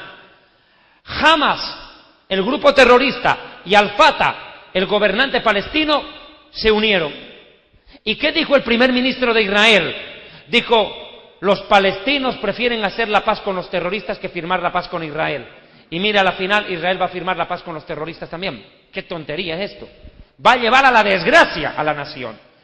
Ahora mire, este acuerdo va a dar lugar, lo dije, a la reconstrucción del tercer templo judío. Apocalipsis capítulo 11, versículos 1 y 2. El tercer templo judío se reconstruirá pronto. Esto es importante que me entienda, por favor, atiéndeme bien. Entonces me fue dada una caña semejante a una vara de medir, y se me dijo, levántate y mide el templo de Dios, y el altar, y los que adoran en él. Pero el patio que está fuera del templo déjalo aparte, y no lo midas, porque ha sido entregado a los gentiles, y ellos hollarán la ciudad santa 42 meses. Pisotearán la ciudad santa. Ahora atiéndame bien esto, por favor. Para Dios el templo es clave. Dios es santo. Él vive en el cielo, ¿o no? Vive en el cielo, pero quiere estar con sus humanos en la tierra, con su pueblo terrenal. ¿Y dónde va a vivir Dios? No puede vivir en un parque. Tiene que tener un recinto especial donde ser adorado. En la antigüedad, primero fue el tabernáculo. Cuando el tabernáculo terminó su ciclo e Israel entró a la tierra prometida, ya no hubo tabernáculo, ya no hubo un templo portátil que había que transportar de un lugar a otro. Cuando el pueblo judío se asentó en la tierra prometida, se construyó un templo de piedra donde adorar a Dios. Ese templo duró hasta la destrucción del primer templo y la deportación a Babilonia. Regresamos los judíos de Babilonia después de 70 años y se reconstruye el segundo templo. Ese segundo templo duró hasta la destrucción hecha por los romanos, cumpliendo la profecía de Jesús, que no quedaría piedra sobre piedra que no fuera derribada. Ese segundo templo desapareció. Por ende, Dios, hermano, en ese momento se queda sin templo. Dios se quedó sin templo en ese momento. Pero aquí viene algo. Dios no puede vivir sin un templo. Entonces ahora la iglesia es el templo de Dios. Denle un aplauso al Señor. Déjenles, claro, exacto. Dios necesita un templo donde habitar en medio de su pueblo. Habitó en el tabernáculo, en el lugar santísimo. Habitó en el lugar santísimo del templo de Jerusalén. Pero cuando este fue destruido, Dios vino a habitar en templos que somos nosotros. Den un aplauso al Señor. Ahora, esta es otra prueba más que la iglesia no puede entrar a la tribulación, porque Dios no puede tener dos templos al mismo tiempo. Para que el tercer templo de Jerusalén se reconstruya, este templazo que somos nosotros, tiene que volar para el cielo. Tiene que irse. Cuando este templo, llamado iglesia, sea levantado a los cielos, se levanta templo en Jerusalén nuevamente. Y ojo, que Apocalipsis llama templo de Dios. Vuélvalo a leer, por favor, en el versículo 1. Apocalipsis 11:1. Entonces me fue dada una caña semejante a una vara de medir, y se me dijo, levántate y mide el templo de Dios y el altar y a los que adoran en él. Gracias. Templo no dice del anticristo, lo llama templo de Dios. Templo de Dios. En principio van a ofrecer sacrificios al Dios de Israel. Sacerdotes judíos, ofrendas como la Biblia judía lo manda, la Biblia hebrea, adorando al Dios de Israel. Pero a la mitad de la semana el anticristo se mete e invade el lugar. Ahora, van a levantarse el templo. Y dice, deja el patio de afuera para los gentiles. Bien, ahora vamos a ver esto. El anticristo se levantará y romperá el acuerdo de paz y seguridad. Isaías 28, 18, 19. Vea, por favor. Estamos en la página 152. Y será anulado vuestro pacto con la muerte y vuestro convenio con el Seol no será firme. Deténgase, no será firme. Es que nunca, mi amigo, nunca un convenio con los árabes puede ser un convenio firme. Jamás. Nunca, mi amigo. Ellos nunca van a renunciar al terrorismo, nunca van a renunciar al deseo de acabar con Israel. No va a ser firme, siga. Cuando pase el torrente del azote, seréis por él pisoteados. Luego que comience a pasar, él os arrebatará, porque de mañana en mañana pasará, de día y de noche, y será ciertamente un espanto el entender lo oído. ¿Qué quiere decir un espanto? Mi amigo, para nosotros, como nietos, bisnietos en muchos casos, de aquellos hombres y mujeres que escaparon y sobrevivieron en Europa durante los días de la Segunda Guerra Mundial y del Holocausto. Es un espanto cuando nuestros abuelos nos contaban lo que tuvieron que vivir en los campos de concentración en la época de Hitler. Es un espanto, hermano. Yo escuché en persona testimonios de gente que sobrevivió, judíos que escaparon de los campos de exterminio. Es un espanto lo que vivieron ahí dentro. Un espanto. Pero lo que viene en la tribulación será peor que lo que pasó en la Segunda Guerra Mundial. Peor, mi amigo. Terrible. Será un espanto. Una calamidad. El anticristo romperá su pacto con Israel. 11:28 de Daniel. Él volverá a su tierra con gran riqueza y pondrá su corazón contra el pacto santo. Hará su voluntad y volverá a su tierra. Mire usted, romperá el pacto santo. Va a anular el pacto entre Israel y los árabes. Va a romper el pacto. En principio toma el gobierno en paz y luego se convierte en el más grande tirano y dictador de la historia. El anticristo surge como pacifista, se quita la máscara y el lobo vestido de oveja se muestra como lo que es, un lobo, y empieza a perseguir a Israel. Ahora mire, ¿por qué la Biblia describe al templo de Jerusalén como templo de Dios? Ahorita lo va a entender mejor. Podríamos decir que es el templo del anticristo. No, mi amigo, es templo de Dios y ahorita lo va a entender. ¿Por qué? Vea, por favor, Daniel capítulo 9, versículo 27, pero desde la parte donde... Léelo todo, completo, no nos enredemos. Arranca. Por otra semana más confirmará el pacto con muchos. A 7 la mitad años, de la semana. Siga. A la mitad de la semana, 3 años y medio, siga. A la mitad de la semana hará cesar el sacrificio y la ofrenda. Después, con la muchedumbre de las abominaciones, vendrá el desolador, hasta que venga la consumación y lo que está determinado se derrame sobre el desolador. Después con la muchedumbre de abominaciones, vendrá el desolador. Un antecedente histórico de profanación de la casa de Dios ocurrió en la época de los griegos.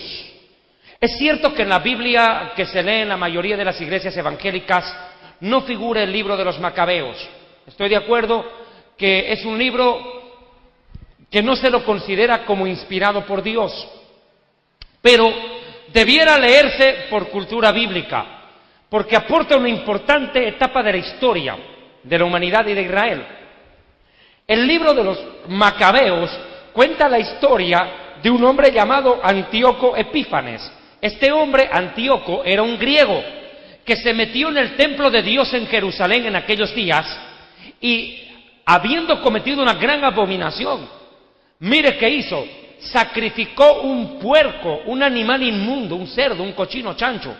¿Qué quiere que le diga? Un puerco, un animal inmundo, lo sacrificó como ofrenda al Dios de Israel, a propósito, como una abominación. Terrible. Eso se conoce como abominación. Mire, mi amigo, lo mismo hará el anticristo, pero con algo diferente. No se sacrificará un puerco, él se declarará ser Dios, que es peor. Mire lo que hará: se va a meter en el templo. A la mitad de la semana, el anticristo se mete al templo. Jesús entró al templo, no para contaminarlo, sino para purificarlo. Acuérdese, Jesús también entró al templo. Con un azote de cuerdas echó a cuerazo limpio a esos mercaderes de la fe. Les dijo: ladrones, habéis hecho de la casa de oración, de la casa de mi Padre, una cueva de ladrones, dijo. Y los echó a palos y purificó el templo. Pero sin embargo el anticristo no viene a purificar, viene a cometer abominación. Mire, segunda de Tesalonicenses 2, versículos 3 y 4, Pastor Balmore. Mire lo que hará el anticristo. ¿Cuál es la abominación que comete el anticristo? ¿Qué es el hecho execrable? ¿Cuál es la barbaridad que comete en el templo? Mírela. Nadie os engañe de ninguna manera, pues no vendrá sin que antes venga la apostasía y se manifieste el hombre de pecado, el hijo de perdición. El anticristo, siga. El cual se opone y se levanta contra todo lo que se llama Dios o es objeto de culto, tanto que se siente en el templo de Dios como Dios, haciéndose pasar por Dios. Lo que Jesús y Daniel llamaron abominación desoladora. Cuando el anticristo se mete al templo de Dios en Jerusalén y dice: basta de sacrificar ovejas, basta de sacrificar vacas, basta de sacrificar corderos, cabras, palomas, basta, ahora me adoran todos aquí, porque yo soy Dios, va a decir. Se sienta en el templo, no dice del anticristo, templo de Dios, profana el templo. Ahora escúcheme, nadie puede profanar algo sin que primero sea santificado. Por ende, el templo de Dios es invadido por el hijo del diablo. ¿Me está entendiendo? Le voy a dar un dato más para que me entienda la gravedad del hecho. En la eternidad pasada, el diablo en el cielo sedujo a la tercera parte de los ángeles y provocó una revuelta, una revolución, una tentativa de golpe de estado para derrocar a Dios. Y el diablo dijo: subiré a lo alto del cielo, a los lados del norte, y levantaré mi trono y seré semejante a Dios. El diablo quiso tomar el trono de Dios en el cielo, ¿me entiende? El trono de Dios en la Nueva Jerusalén. Ahora el diablo quiere tomar el trono del Hijo de Dios aquí en la tierra. ¿Y dónde está el trono del Hijo de Dios? En Jerusalén, terrenal. La pregunta es, ¿será que lo logra? Sí, mi amigo. Sí, el diablo no pudo tomar el trono de Dios en el cielo, pero tomará el trono del Hijo de Dios por un tiempo en la tierra, haciéndose pasar por Dios. Ahora puede entender por qué la Biblia lo llama abominación. Es una abominación. Es una profanación del lugar de Dios, de la casa de Dios. Dice que se opone y se levanta contra todo lo que es Dios. Mire, el anticristo no será ateo, que quede claro. El anticristo no será ateo. Otra cosa es que él se considerará Dios. ¿Me debo entender? El ateo dice que no cree en Dios. No creo en Dios. El anticristo va a decir: yo sí creo en Dios, pero ese Dios soy yo. Terrible. Él se va a oponer, dice, a todo lo que es Dios o es objeto de culto. Ahora présteme atención a esta frase, objeto de culto. El anticristo no solo profana el templo de Dios en Jerusalén, exigiendo adoración, sino, escuche, atienda, el anticristo va a prohibir todas las religiones y cultos en el mundo. Escuche bien.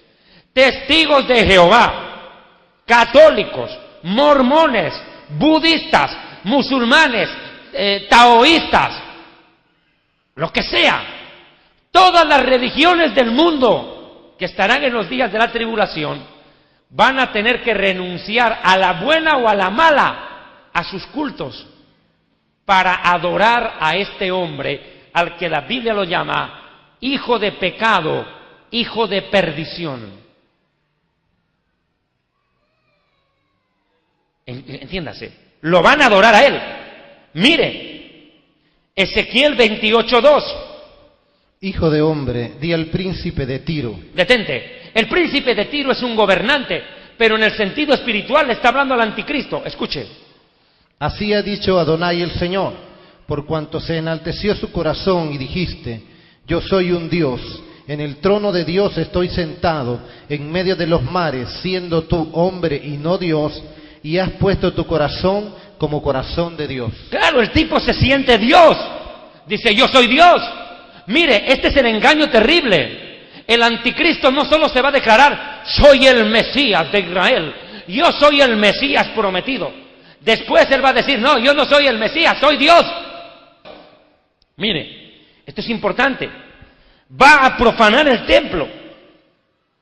Dice Daniel 8:13. Entonces oía un santo que hablaba, y otro de los santos preguntó a aquel que hablaba: ¿hasta cuándo durará la visión del continuo sacrificio y la prevaricación asoladora, entregando el santuario y el ejército para ser pisoteados? Detente. ¿Hasta cuándo durará la visión del continuo sacrificio? Ya hemos visto. ¿Hasta cuándo va a durar? Hasta la mitad de la semana, a los 3 años y medio. Y la prevaricación asoladora o abominación asoladora, entregando el santuario para ser pisoteado. Detente.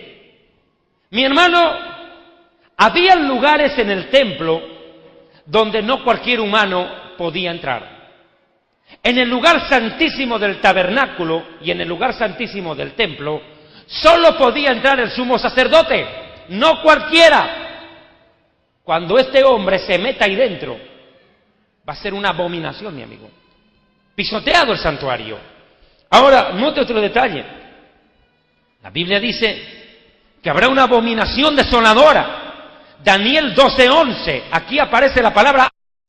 Y desde el tiempo que se ha quitado el continuo sacrificio hasta la abominación desoladora, habrá 1290 días. Bienaventurado el que espere y llegue a 1335 días. ¿Qué quiere decir esto? Te parece un cuento de números de matemática. Escuche, ¿por qué en el Apocalipsis dice 1260 días y en Daniel dice 1290? Hay diferencia de 30 días. ¿Cuál es la diferencia? Le voy a explicar. En el calendario judío tenemos un serio problema nosotros, porque cada 4 años tenemos lo que los hebreos llamamos año embolesimal. ¿Qué quiere decir un año embolesimal? Que cada 4 años hay un mes entero que se agrega a ese año. Es decir, cada 4 años los judíos tenemos un calendario de 13 meses. 13 meses. O sea, hay años que tienen 13 meses y otros 12. Ahí está la diferencia de los 30. Jesús habló de la abominación desoladora. Mateo capítulo 24, 15 al 22. Hermanos, escúchenme. El acontecimiento profético que divide entre tribulación y gran tribulación el tiempo de la ira de Dios es la abominación desoladora. Escuche bien. Cuando el anticristo se declare Dios y exija adoración, ese momento termina la tribulación y comenzará la gran tribulación. Escúchelo en las palabras que Jesús pronunció en Mateo 25, 24, la lectura de nuestro querido apóstol Balmore Alvarado. Por tanto, cuando veáis en el lugar santo la abominación desoladora de que habló el profeta Daniel, el que lee entienda, entonces los que estén en Judea huyan a los montes. Deténgase un segundo. En el lugar santo, ponga cuidado, atiéndame. El templo de Israel y el tabernáculo estaban divididos en 3 sectores. El sector del patio era conocido con el nombre de atrio exterior. Los judíos llamábamos en hebreo azará. La azará es el patio exterior. Adentro estaba el lugar santo. En el lugar santo, o Kodesh en hebreo, estaban 3 elementos. La menorá, que es el candelabro de los 7 brazos, el Shulchan Lechem Hapanim, que significa la mesa con los panes de la presencia, o los panes del rostro, o panes de la proposición, y el Ketoret, que es el arca del incienso.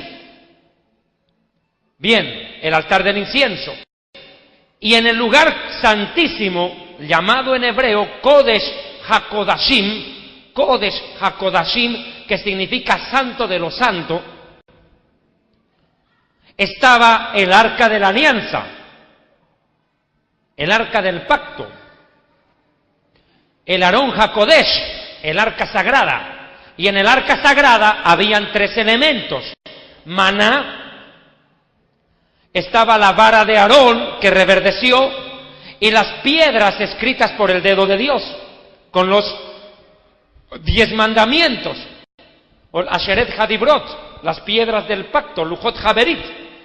Ahora, entiéndame, dice que la abominación desoladora no será en el patio, donde estaba el altar de bronce, donde sacrificaban los animales y recogían la sangre. No. La abominación será en el lugar santo. O sea que el anticristo se va a meter al templo, al lugar santo, y en medio del candelabro, del altar del incienso y de los panes de la proposición, el hijo del diablo se va a sentar en su trono y va a decir: ahora adórenme a mí porque soy Dios. ¡Terrible! Y Jesús dice eso. Cuando vean eso, ¿qué tienen que hacer? Los que estén en Judea huyan a los montes. El que esté en la azotea no descienda para tomar algo de su casa, y el que esté en el campo no vuelva atrás para tomar su capa. Mas ay de las que estén encintas y de las que críen en aquellos días.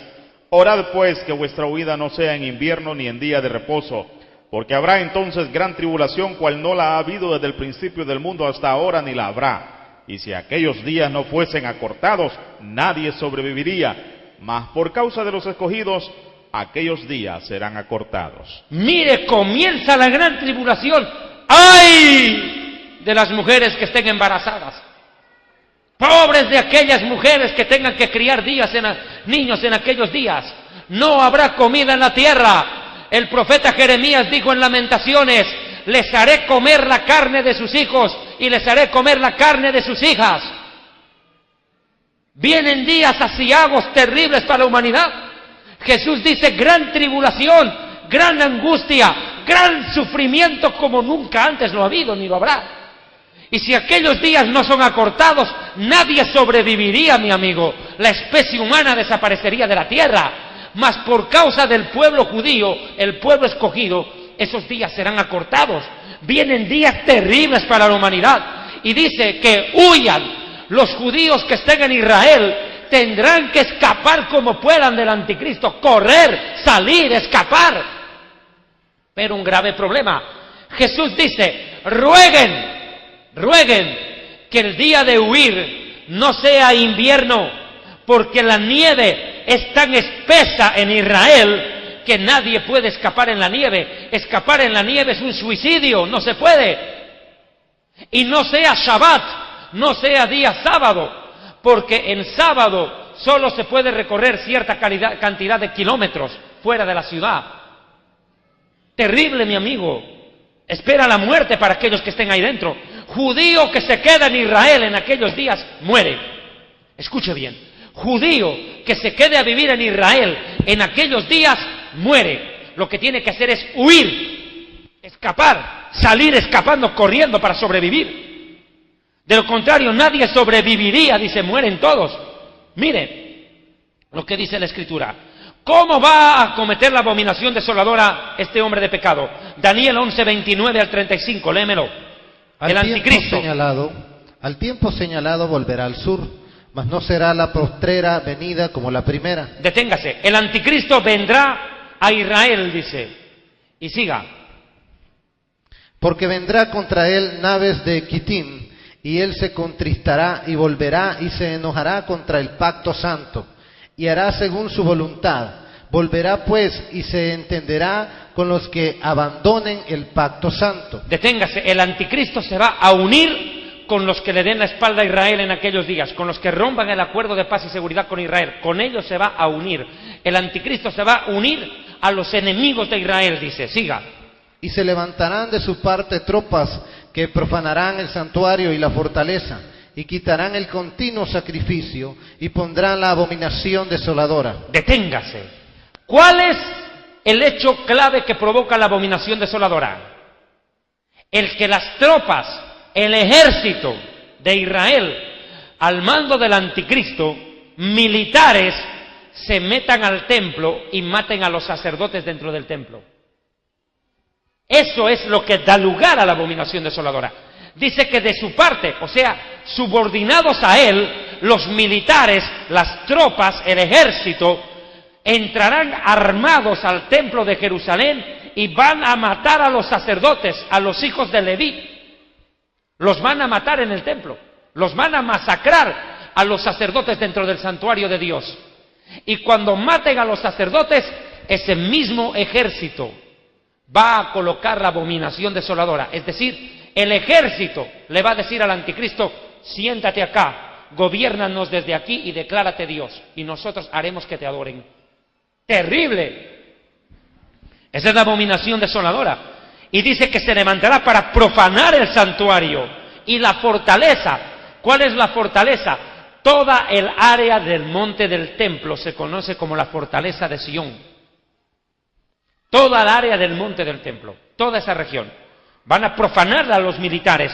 Un militar no puede entrar al templo, mucho menos armado. Escúcheme, es una abominación un militar armado dentro de un templo. Es una abominación.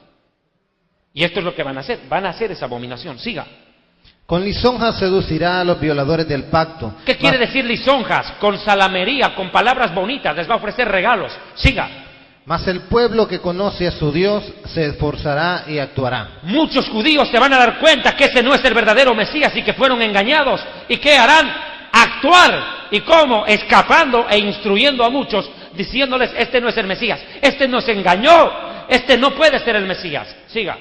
Y los sabios del pueblo instruirán a muchos, y por algunos días caerán a espada y a fuego, en cautividad y despojo. Pobrecitos esos predicadores, los van a masacrar. Siga.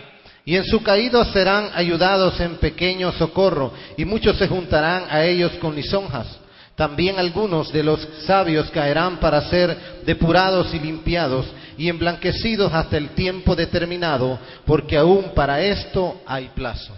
Ahora el anticristo será judío, lo he dicho hasta el cansancio, pero como el anticristo se declara Dios, mire lo que dice Daniel 11:37, escuche eso.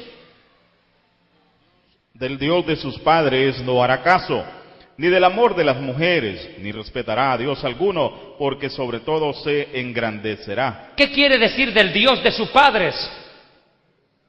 Atiéndame, una de las oraciones judías que nosotros repetimos es la Amidá. Es la oración más importante del judaísmo.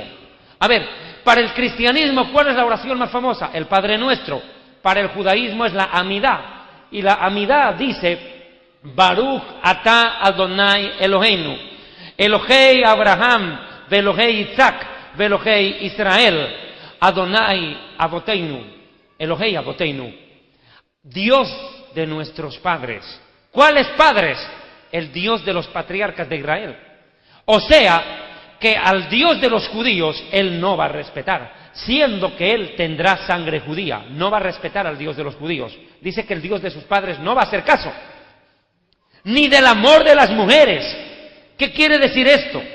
Mi amigo, entiéndase esto: el anticristo será abiertamente declarado homosexual. Escúcheme bien. El anticristo será homosexual. Por eso la Biblia lo llama hombre de pecado, es decir, que el pecado en su máxima expresión está encarnado en él, la rebelión contra Dios. No respetará a Dios alguno, no va a respetar al Dios de la Biblia, no va a respetar al Alá de los musulmanes, a los dioses de los budistas, en ninguno de los dioses va a creer. Él se creerá Dios. Y se engrandecerá sobre todo. Será terrible. Esta abominación desoladora será terrible. El mismo profeta Ezequiel habló de ello. Ezequiel 7:21 al 26. En mano de extraños la entregué para ser saqueada. ¿Qué cosa? La casa de oración. Siga. Y será presa de los impíos de la tierra y la profanarán. Y apartaré de ellos mi rostro y será violado mi lugar secreto. Pues entrarán en él invasores y lo profanarán. ¡Qué contundente! ¡Invasores! Siga. Haz una cadena porque la tierra está llena de delitos de sangre y la ciudad está llena de violencia. Traeré por tanto los más perversos de las naciones, los cuales poseerán las casas de ellos, y haré cesar la soberbia de los poderosos, y sus santuarios serán profanados. Destrucción viene y buscarán la paz y no la habrá. Quebrantamiento vendrá sobre quebrantamiento y habrá rumor sobre rumor, y buscarán respuestas del profeta, mas la ley se alejará del sacerdote y de los ancianos el consejo. Terrible momento que van a vivir los judíos. Entienda por favor esto, entiéndame, esta parte es importante porque ya voy a ir a la parte final del mensaje. Escúcheme, para el pueblo judío va a ser desgarrador el momento, Porque durante tantos siglos y años hemos esperado al Mesías. El Mesías ya vino. El Mesías es Yeshua, es Jesús. Y mi pueblo no lo quiere reconocer. Imagínense cómo será cuando el anticristo venga, engaña a la nación, se den cuenta del engaño. ¿Sabe lo que va a hacer eso? Terrible. Porque entonces la gente les va a decir a los rabinos, les van a decir a los sacerdotes, ustedes dijeron que Jesús no es el Mesías, ahora este tipo tampoco, entonces, ¿quién es el Mesías? Ahí se cumplirá la palabra de Jesús. Muchos falsos mesías se van a levantar en ese tiempo, mas no hagan caso, dice. No les crean. Va a ser terrible para los judíos la confusión, no saber quién es el Mesías. Ahí sí que van a quedar confundidos. Terrible momento para Israel. Ahora, ¿quién va a apoyarlo al anticristo? El diablo. Apocalipsis 13:2. Y la bestia que vi era semejante a un leopardo, y sus pies como de oso, y su boca como de boca de león, y el dragón le dio su poder y su trono y grande autoridad. Y hemos dicho ayer, justamente, yo lo repito, de acuerdo al Apocalipsis capítulo 12, versículo 9, el dragón es la serpiente antigua que se llama Diablo y Satanás, el cual engaña al mundo entero. El padre de mentira es el diablo, y el diablo apoyará al anticristo para que engañe a la humanidad. Vea, por favor. Ahora aquí viene esto. Por favor, atiéndame, esto es impresionante. Escúcheme.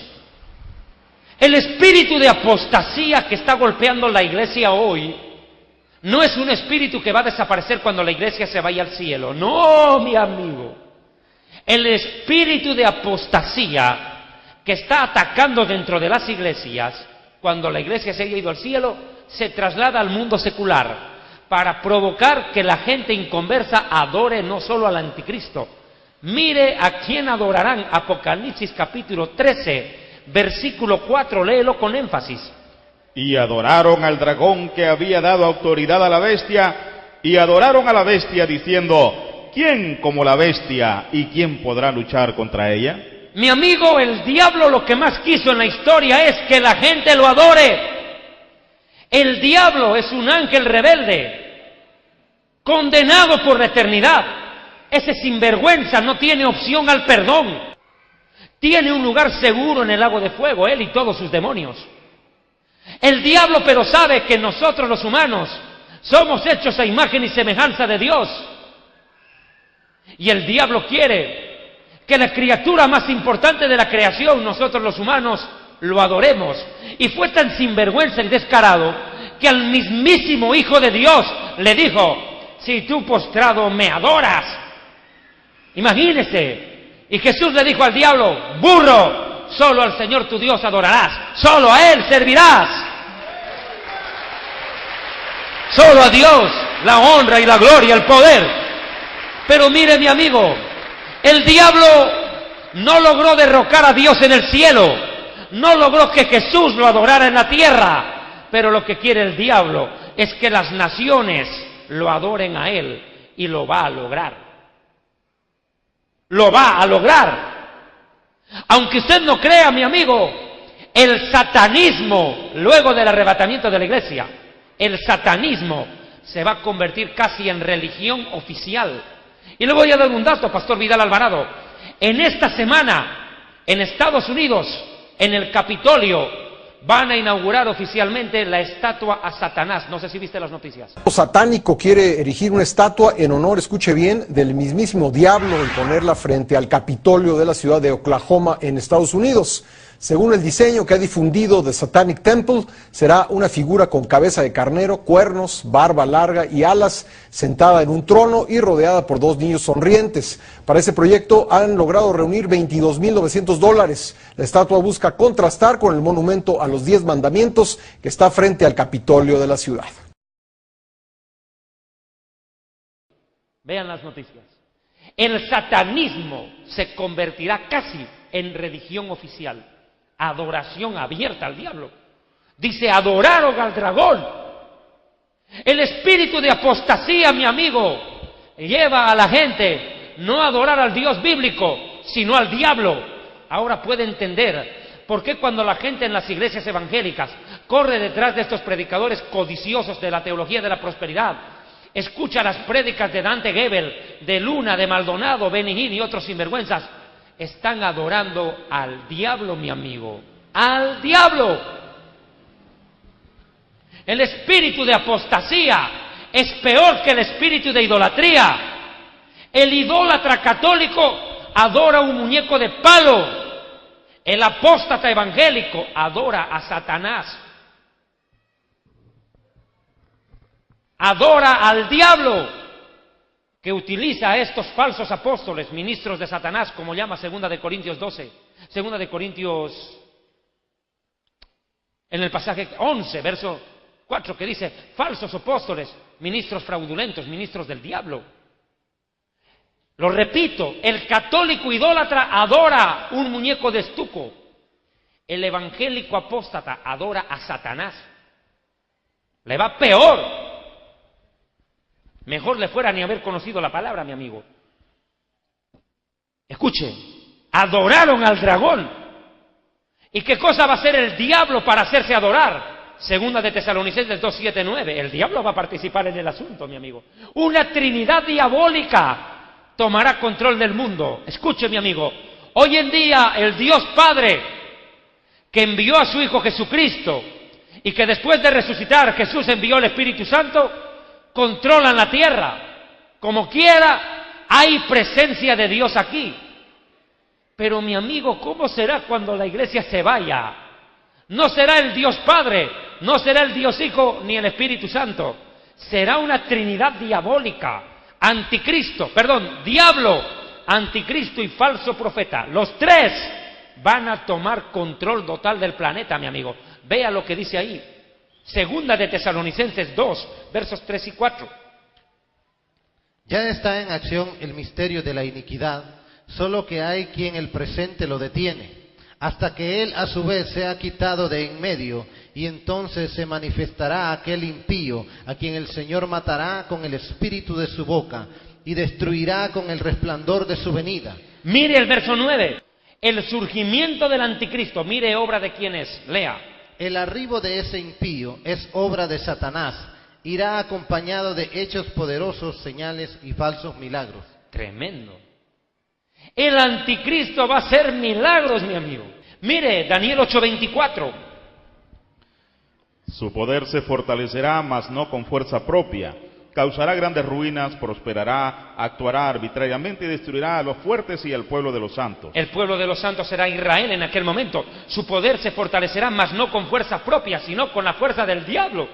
Daniel 11:36 al 39. Este rey dice, lo voy a leer yo por favor, este rey hará su voluntad, se ensoberbecerá, se engrandecerá sobre todo Dios, y contra el Dios de sus padres hablará maravillas y prosperará, hasta que sea consumada la ira, porque lo determinado se cumplirá, la palabra profética se va a cumplir. Del Dios de sus padres, del Dios de Israel, no hará caso, ni del amor de las mujeres, porque va a ser homosexual, ni respetará a Dios alguno, porque sobre todo se engrandecerá, mas honrará en su lugar al Dios de las fortalezas. ¿Cuál es el Dios de las fortalezas? El Dios de los principados, potestades y huestes de maldad, es decir, Satanás, el Dios de las tinieblas, el Dios de este mundo, Dios que sus padres no conocieron. Lo honrará con oro y con plata, con piedras preciosas y cosas de gran precio, con un Dios ajeno, que no es el Dios de Israel. Honrará las fortalezas más inexpugnables, se hará, de las fortalezas más inexpugnables, va a tomar control de todo. El diablo le va a decir lo mismo que a Jesús: si tú me adoras, te doy todo, y lo va a hacer, lo va a adorar al diablo, porque es hijo del diablo, adorará a su padre, y el diablo le entregará todo, las fortalezas más inexpugnables. En pocas palabras, mire, Pastor Vidal, el diablo le va a decir al anticristo: todos mis demonios están a tus órdenes, lo que les pidas van a hacer. Terrible. Colmará de honores a los que le reconozcan y repartirá la tierra de Israel por precio. Aquí va a venir la grande, mañana voy a hablar de eso. Mire, hermano, este hombre será tan soberbio que el mundo lo adorará, hará que lo adoren. Apocalipsis 13, versículo 8. Lea rápido, ya estamos en la parte final. Y la adorarán todos los moradores de la tierra, cuyos nombres no están escritos en el libro de la vida del Cordero, que fue inmolado desde el principio del mundo. Imagínese, lo adorarán todos los moradores de la tierra. Los testigos de Jehová, los mormones, los budistas, los musulmanes, cualquier religión dejará de adorar lo que adora para adorarlo a él. Terrible. Es más, al anticristo lo van a devolver a la vida. Eso lo vamos a ver en las siguientes conferencias, mediante una obra de genética con influencia diabólica. Dice que el anticristo volverá y los moradores de la tierra adoren a la primera bestia cuya herida mortal será sanada. Mi hermano, el mundo adorará al diablo de manera abierta. Apocalipsis capítulo 13:4, adoraron al dragón que había dado autoridad a la bestia y adoraron a la bestia. Imagínense. Y creo que esto ya se convierte, hermano, en la parte final de mi mensaje. Para decir esto más sobre las características del anticristo, permítame cerrar con esto. Hermanos, el anticristo será un rey perverso, gobernante del mundo entero. Dice Daniel 8:23, al fin del reinado de estos, cuando los transgresores lleguen al colmo, se levantará un rey altivo, de rostro, soberbio y arrogante, entendido en enigmas.